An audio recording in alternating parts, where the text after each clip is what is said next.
Tippy tie, my damies, and welcome to what is it, season 2, episode 6 of Reviewedly Interrupted with me, your host, Pootie Tang.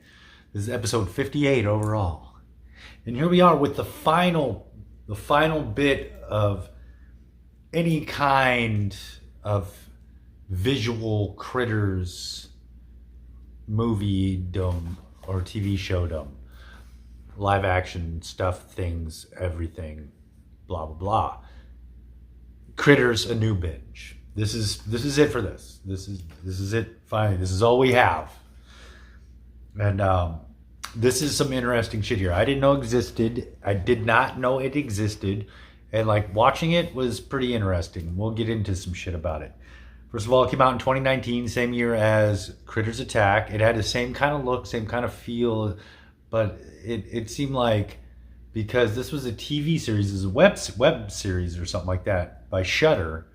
It was rated TVMA. There was a lot of cursing. There was more blood, more gore. What was it for strong creature violence? Wasn't that what it was in the other one? Bloody creature violence. Yes, there was more bloody creature violence in this. But like it only had one season. I don't know if there was another season planned, but it was one season and 8 episodes. Each episode. They were short, very, very short, around 9 to 10 minutes, so they were quick. You know, it was like chapters, like quick chapters of a book. I mean, really, you know how, like, I don't know how to explain it. Like, just very quick, but it felt like chapters. Like, oh, it kind of left on little, like, left it hanging a little bit just to get into the next one. But, like, let's get into some of these episodes and everything. Episode 1, no eating. So you could tell right away that they did not put money into the Krite effects like they did. It was basically, it looked like just puppets with eyes that lit up sometimes. Like they really downgraded. Okay, I'm not gonna knock it. They probably only had so much of a budget, bro. But they did have a lot more Krites, a lot more like character Krites that you could see and everything, you know, not just like you'd see a few and most of them were just the balls, you know, like in the first like couple movies and everything, where you'd see a couple and then it was just like a dozen furry balls rolling around. So it's like so they did at least more Krites, but you could tell they didn't have as much like the FX, like animatronic shit going on.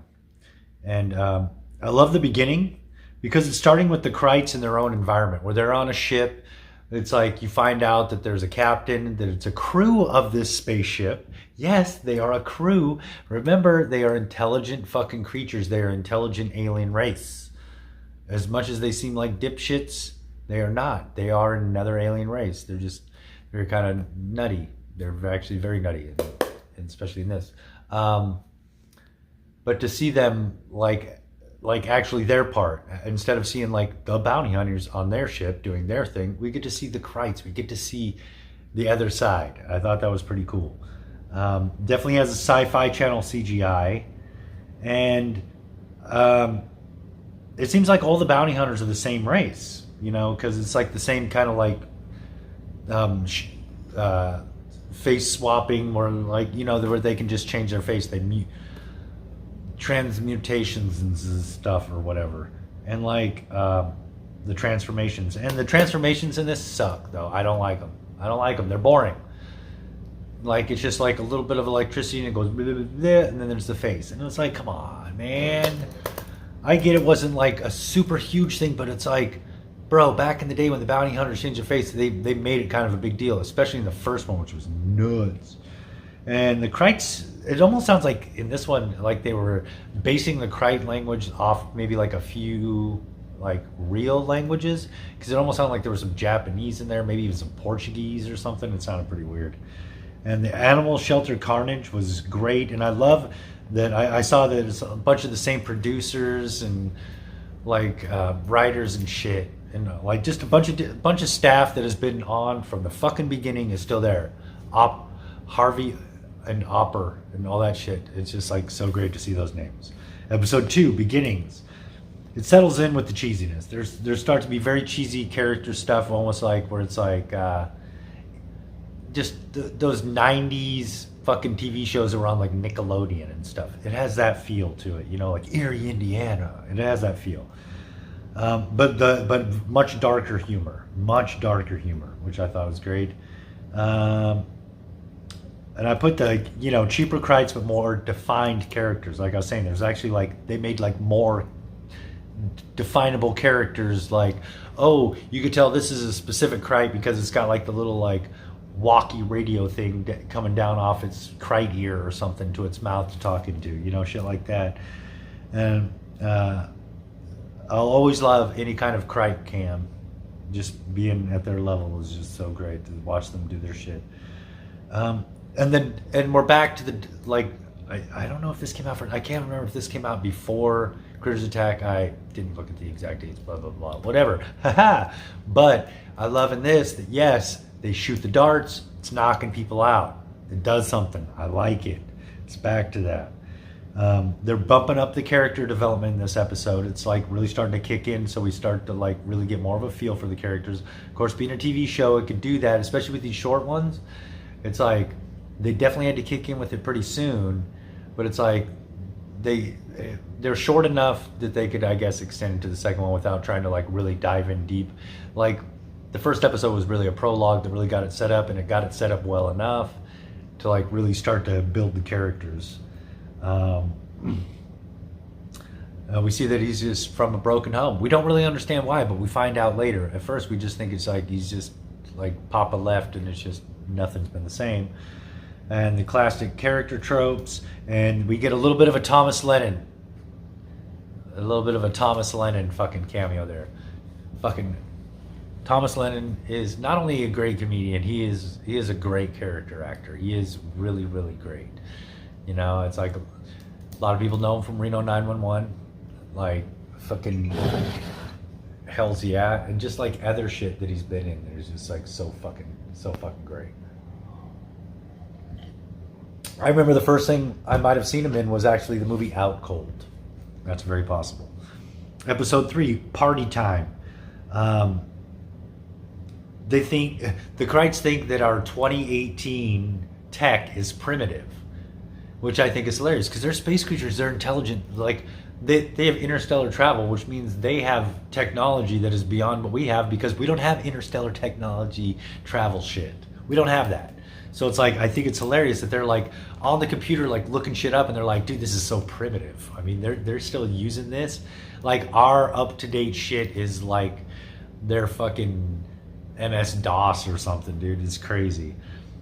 And then Kreitz on the rampage when they finally just like, they can't help themselves. They're little fucking hungry jerks, man. And the Captain General, Kreit with his cig, where he's like smoking his cig and he throws it down and stomps it. I just thought that was so cheesy, but it was like so funny. And I'm like, I dug it. I was like, clap, clap, clap, clap. I thought it was funny.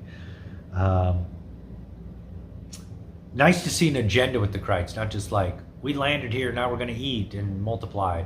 It's like they're there for a reason. They're on a mission. It's not just like a let's just seek and destroy mission of like let's overtake this planet and just eat everything. They're on a specific, very, very specific mission, which I think is great, which just shows another, it's like, I love how it's showing the critters, the Kreitz, as a more well-defined, rounded character in themselves. I thought that was great. Okay, episode 4, Veronica. The bumbling police. We get, like, there's certain types of police we get the drunk, my wife couldn't handle me working 90 hours a week as a detective, and so she left me, and now I'm an alcoholic who's bitter, but I'm really good at my job cop. Or you get the bumbling fucking Barney Fife cop. There's all these different ones, and we get bumbling cops in this one.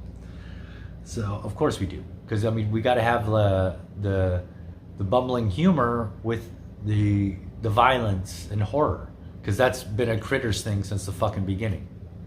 It's been the Critters formula. Part of me was like, just go football horror, but like, I don't know, man. The show actually inspired me to like think, I don't know, maybe just keep going with it, because you could really make it into something special. what does it say? The Krites begin to make their presence known.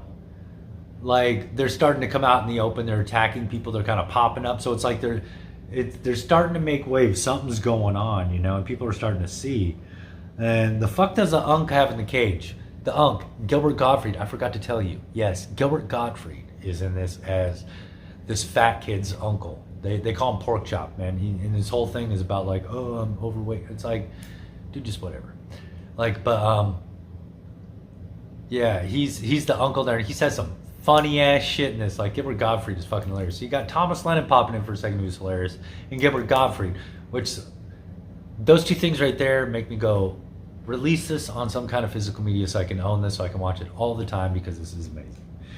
And we come to find out it's a fucking owl, because we see the cage like in the first, I believe the first 2 episodes, at least the one before this or whatever, or the first couple before this, we see it shaking. We think like, we start thinking, does he maybe have a Krite in there? But no, it's just an owl. Of course, why not? And then Mama has a history with the Krites, we find out. She knows about the Krites, and it's like, what? What? We kind of figure they have to have something to do with it. Like, you would think. But like, yeah. And then dipshit delivery guy was just a bounty hunter in disguise. Because there's like this delivery guy that's totally like banging the fat kid's mom and stuff. And like, we think it's just like some guy, because he's saying the stupidest shit, just totally like, duh, like dipshitty stuff. And it's like, come to find out, he was just playing her and using her to stay close, because he was waiting for the Krites to pop up, because he knew that chick was a part of something or whatever, connected to all the bullshit with the Krites. So I thought it was funny. He was just like undercover the whole time, just banging that dude's mom as the delivery guy. That is like, oh man, that is some funny shit when you really think about it. And it says, Slutty MILF finding that out was great, because it was like the whole time, it was like 3 months. She's like, dude, so for 3 months you just been like pretending to be in a relationship with me? And he's like, yeah. That's fucking epic. It's like, dude, that's what you get for kind of being a hoe. You need to like kind of get it together, man. I mean, get it together. And then, oh yeah, and then Unky Gilbert dies in this one. We get him for 4 episodes, and then Gilbert Gottfried is dead, which is sad. But it's like, you get him in there for a little bit. It's like, it's just always great to see him. He is just so funny, just like his whole aura and attitude. You're just like, man, I wish he was my uncle with an owl in a cage too. Okay, episode 5. What does it say? Detention. Oh yeah, the kids got in detention because the bully kid fought the other one. There's like stuff going on, but I only took notes of like the major stuff. Okay, the return of Thomas Lennon, because Thomas Lennon is the vice principal. He's like the vice principal of the high school there that the kids are at. So he pops up and he's the one that throws them in detention. He's kind of a hard ass, but he says some goofy shit. It's like classic Thomas Lennon shit. And then like, they're not supposed to touch their phones, so it's like, okay. His mom's calling. He's like, nope, not going to answer it. And then, you know, he doesn't pay attention to his phone. The call drops because, you know, she hangs up. It says 18 missed calls from his mom. It's like, goddamn kids. It's like, that's a big number. If you see 18, there's something going on. That's, unless your mom is fucking psychotic and just always doing that. But if that's out of the norm, if 18 is out of the norm, pick up your phone. Pick up the phone. And then Thomas Lennon reenacting the T2 one, when it's Holt, the delivery guy, bounty hunter, when he changes into Thomas Lennon and everything, he goes in there, does the whole Terminator 2 thing where he's like coming into the mall and John Connor sees him, remember? He's like running down the hallway and like takes that box of roses and drops it and brings out the shotgun. And like they do the whole thing, and it's like, I was like, I noticed that and I'm like, oh, that is, it's kind of funny when very recent things call out things from like way back in the day, that it's like us older folks are gonna get just like that. Like a Terminator 2 reference, I got just like that. I will always get just like that.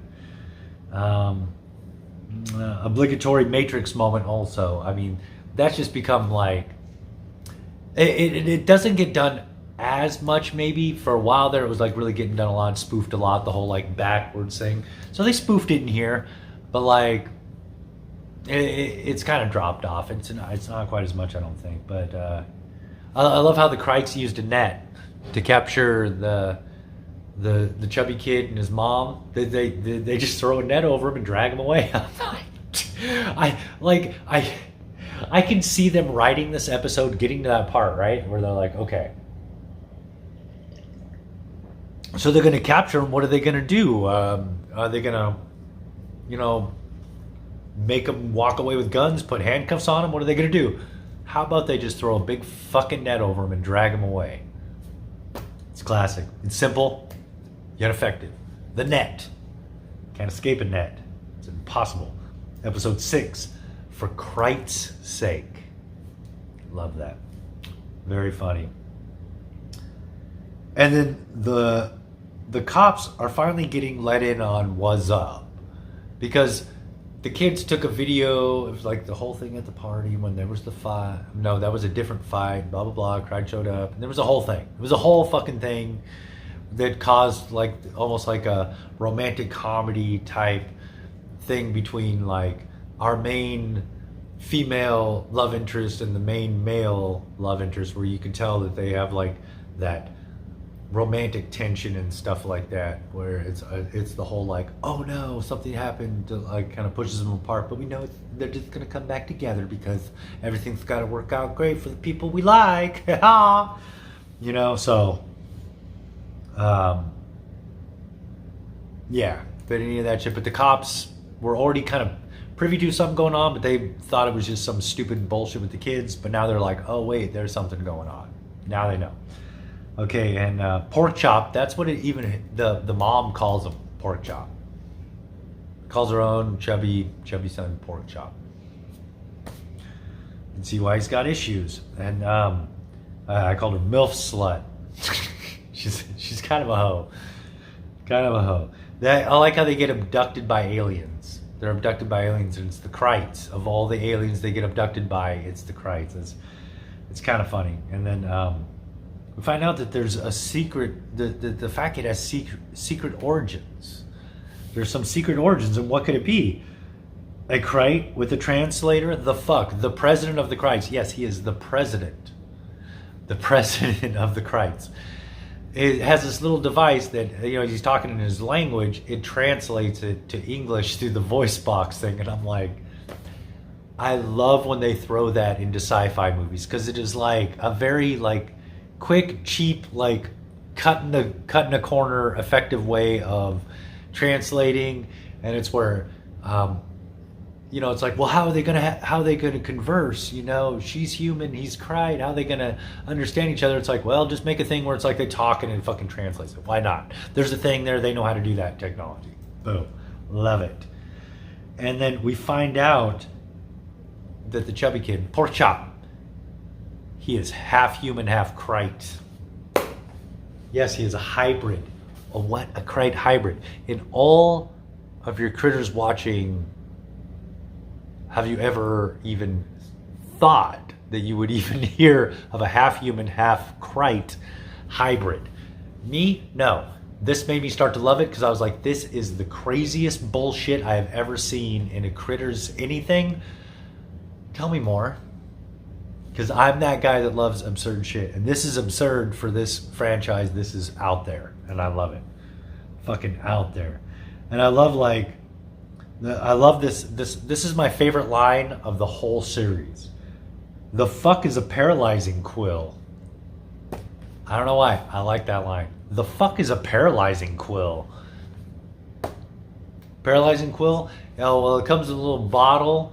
It comes in different size bottles, and what you do is you're only supposed to drink like maybe 2 tablespoons, but if you drink like the whole bottle, oh no, that's NyQuil. That's not a paralyzing quill, but unless you drink the whole bottle, knock you right out. Don't do that. Well, I mean, if you're an adult, do it. I mean, just do what you want, because you're an adult. I can't tell you what to do. In fact, who am I to tell you what to do? In fact, you know what? Go out there and buy the NyQuil. Buy the 2-pack. Buy the 2-pack of NyQuil and just chug that shit. Have a ball. I'll see you in a couple days. Yeah, so it's like kind of funny to find out that Slut Mom fucked a Krite. Yeah, she had sex with the Krite. She boned down with the Krite. So she's like, she went full intergalactic, like, hoe. Full intergalactic hoe. But this shit is wild, and it really is. Episode 7, Split Decision. The flashback to the conception scene. Where it's like, it was supposed to be around Y2K or something like that. Where it's like the little Krite dude and the mom, they're like making out, and then like things get hot and heavy, and everything. It's just like, that flashback scene is a lot. Even I was like, no way, dude. I'm like, okay, this is so fucking hilarious and out there. I'm with you. I definitely got hooked. And I like that we get, it comes back around full circle to the hot dog eating championship, which was back to like the first episode where the black friend was telling the fat kid, hey dude, like you got to enter this hot dog eating championship because you will totally fucking win it, dude. You could brutalize some hot dogs and it's $500 and we could like do some shit with this money. And he talks him into it, and he's like, so it becomes a whole thing where it's like homie was gonna eat hella hot dogs and those two were gonna like make out with some cash and fucking like, I don't know, do some things. I don't know. I don't remember what their plans were. That they had plans. It was probably like, I don't know, something stupid. No, I don't know. But so I like that we get an update. It comes back around to it, and we get an update on the championship, which is cool. You know, because I was wondering what was going on with that. Krites to the rescue. It seems like the Krites are gonna help because they come back to Earth because Hybrid Dude is like, Pops, those bounty hunter motherfuckers got my friends hostage and they're gonna kill them if I don't come back. So we got to go save my friends now, homie. And Pops is like, all right, and basically was like, hey, we're gonna go back there and fucking eat some motherfuckers. And sure enough, boom, Krites come down to help. No, they start eating every motherfucker up in there. Yeah, you don't trust a Krite. And we do wonder, because he had the opportunity because they already had the hybrid kid Pork Chop's DNA, so they didn't need him anymore. The one Krite even said to him, was like, bro, we got his DNA, we don't even need him anymore. So it's like, if you just want to like fucking chuck him out the door, it doesn't even fucking matter anymore. We don't need him. The Pops, Prez Krite is like, all right, we'll go help. But I know that it was like, he was like giving a reward to his like crew that, you know, ended up getting the job done, finding Hybrid Boy and getting everything together. So it's like, was he doing it just for his crew, or does he like really give a shit about his son? It's kind of, it's nothing that really resolves itself to I think a really super clear answer. We can just surmise, I think, either way. But episode 8, the final battle, which is the final episode, and Critter Chaos at the hot dog eating championship. Actually, I want that as like my epitaph. Whatever is ever said about me in my entire life, I want on my tombstone, here lies Pootie Tang, Critter Chaos at the hot dog eating championship. In quotes, on my tombstone. And then there's Red Krites. You always got to introduce something new. It's like, I get it. It's like you want to like start introducing new stuff to build on like, not the myth, but like the mythos, or just something, just to build on the whole critter universe thing, just their whole society. You want to build on it and give them a fuller thing. And so now there was like Red Krites, and they're shooting spines out, their little quills, and it's making motherfuckers' heads explode. So they're like, maybe red is like explosive. Maybe that's what it means. The red ones are like how when you're on some video games, it's like, shoot that barrel because it's red, so you know to blow up. There was like a zombie game I played in mobile. It was like that or something. And then the only chance to see a cougar strangle a critter with a Kmart belt. That is this episode. It is the only chance you will get to see A cougar strangle a Krite with a Kmart belt. Just strangle him to death with that Kmart belt. And then I love how they use the old little twist there, little like sleight of hand with the old bounty hunter as the Asian crush double cross. I didn't know if they were going to pull that one, but they definitely pulled it off. Where it's like, oh, you're not who you were. You were the bounty hunter just so you can get close. And she shanked that hybrid son of a bitch. Or the bounty hunter dude as her shanked him right in the stomach. And then the Krite boulder returns. So we get to see the Krite boulder again, just rolling around. Again, kind of like the one in Critters Attack, where it has like, you see like more critter faces and everything is more defined. And dude, like everybody getting killed up in there. Mama got killed. Cops got killed. Everybody got killed. It was fucking nuts. And then there's even a little scene where it's like it gives a nod to the Avengers, you know, when Thanos like fucking snaps his fingers and it turns into like the dust or carbon like fucking snowflakes or whatever they turn into. It's like one of the Krites does it, says, I don't want to go. And then fucking went, I was like, they even did that. I was like, I fucking love that. Like it really, it drew me in and I fell in love. And there was, like, when the Krites got shot and blown up, green goop everywhere. It looked like a fucking Nickelodeon set. Yeah, there was green slime fucking everywhere. It looked like Nickelodeon. And then the total cheese of we got his DNA and we cloned him many, many times. There's so many clones of him. The cliffhanger of like, one of the clones wakes up where it's like, and it's like, okay, so they left a cliffhanger there and there was talking about a phase 2. So I think there was plans for a second season, but didn't do it. Maybe down the road, I don't know. But I did think it was kind of funny. It left that cheesy cliffhanger there. But I said that all in all, it was a fun series. It just, it wasn't strong. Budget-wise, I think is why. You know, like the acting wasn't bad. You know, the acting really wasn't bad. It was cheesy at parts, but I mean, this show was supposed to be cheesy. You know, it was supposed to have cheesy moments. So some of like the acting was maybe a little over the top and a little cheesy, and that's the way it was supposed to be. But just like in some of the effects, you know, it's like even like the crazy vet scene where like there's a bunch of like dogs. They're not real dogs, people, so don't freak out. You can totally tell they're not real dogs at all. Not even close.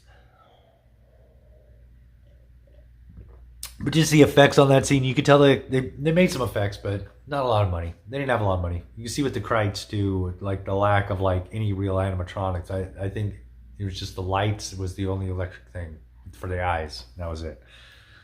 But not bad, you know? It's like they did a decent job.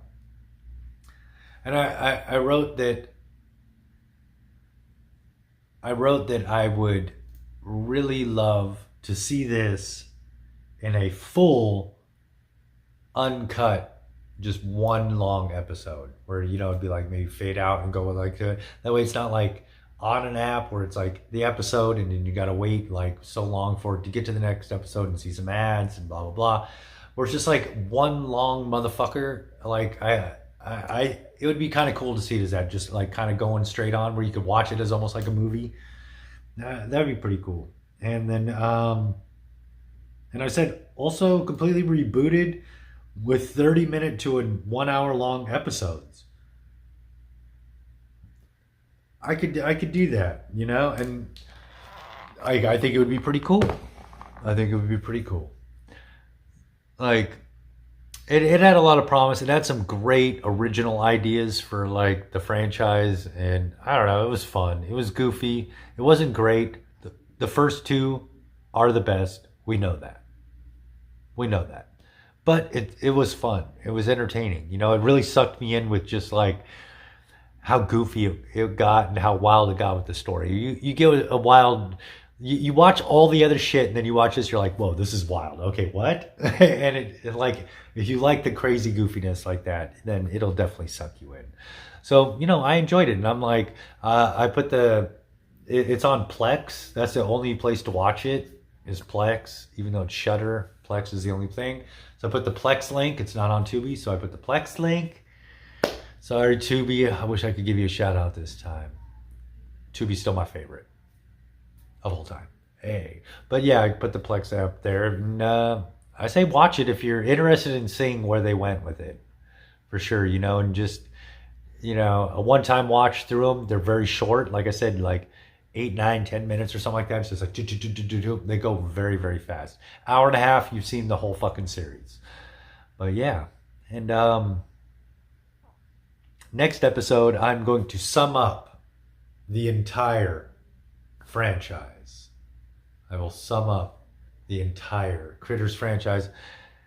My thoughts and feelings from the first Critters all the way up through the little mini series there.